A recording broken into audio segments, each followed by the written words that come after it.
beta version of Utter. To stop this tutorial, you can tap the notification in the status bar at any time. Let's take a look around. First place we'll go is the command list where the inbuilt structured commands are detailed. I'm going to give you 30 seconds to memorize them all, and then we'll start the test. Go. Just kidding, there's a lot to take in here, but don't worry, you don't have to memorize every one to use the application, as each command below can be changed to your liking in the customization section. In a moment we'll check how accurately Google Voice Search works for you. If it doesn't work well, you'll need to tweak these commands accordingly. You can float this command list anytime you need a reminder of what to say. You can do this by simply saying, float commands, and this box will appear. My creator needs a few tips on formatting, but it gets the job done. You can resize it and move it around the screen, so it doesn't get in the way too much. Okay, let's try a command or two and I'll show you what Google is sending back for me to work with. The time to start speaking is when the device beeps, and the listening notification appears in the status bar. Starting to speak too soon is a common reason users get poor results. Right, let's get on with it. Just a couple of things to remember. Please speak to me in a perfectly natural way, just as if you were chatting to a friend. Don't speak louder than normal, or attempt to over-enunciate your words. The recognition will be much more accurate this way, and also improve much quicker with your usage. Okay, here we go. Please repeat after me. Hello, how are you today? Hello, how are you today? Excellent. Google Voice Search returned that nice and clearly as the top entry. Let's try another. Repeat after me. What's the time? What's the time? Excellent. The top result. This is going well. Let's get to know each other a little better. Tell me, are you male or female? Male. Great. Men are so much more predictable. Next, I'm going to ask you to tell me your name. You can change how I address you when you activate me by saying the command, call me, followed by your name.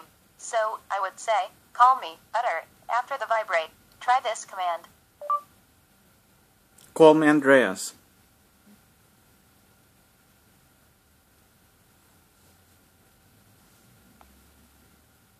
I heard your name is Mandras. Is that correct?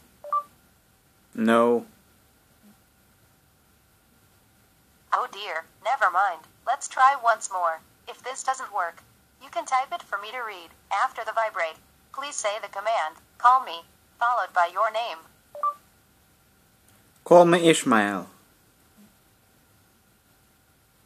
I heard your name is Ishmael. Is that correct?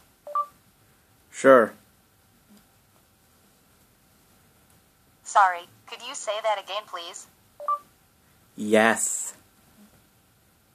Great, it's a pleasure to meet you, Ishmael. Okay, let's head over to the customization section, where the fun really starts.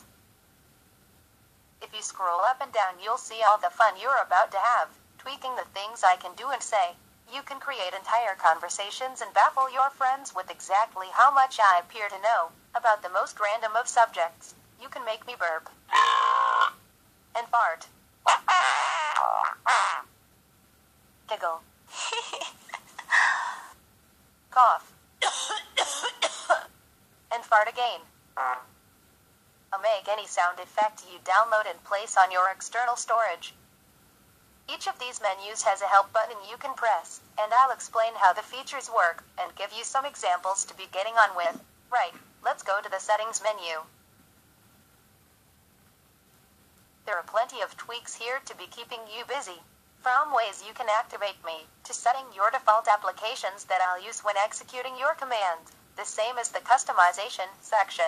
Each setting has a help button you can press, so I can explain the usage further. You'll notice that some of the features are marked coming soon. Sorry to disappoint. They will be available to test as soon as my creator gets his ass into gear. Next, let's go to the linked applications section. Here you'll see the applications that I am currently compatible with, or will be within the next couple of releases, for security reasons. You'll need to manually authorize most of the applications here. If you are a more advanced user, I can execute any of your tasks for you.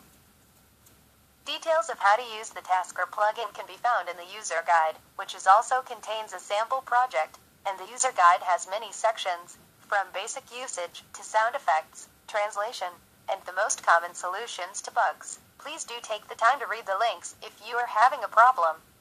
Finally, the Recognition and Voices section gives you a chance to test the alternative recognition providers. They will be available to use across the entire application very soon, so if Google Voice Search just doesn't work well for you, then all is not lost. These providers also have custom network synthesized voices, which sound pretty good. They'll be available too. Scrolling down you'll find links to voice engines you can install from the Play Store. Please be aware, if you use Ivana, it may sound fantastic, but can often take over 10 seconds to initialize. Ivana is still in beta, so I'm sure they'll correct that issue soon, and I'm certain you're very patient with applications that are in beta, and the little bugs they may have. Or at least I hope so. Okay, I think I've waffled enough. Please remember that each setting has a help button in, so a quick tap of that, and I'll be back to explain in more detail how to use each feature. I hope we're going to have some fun together, and you'll find me super useful. Speak soon.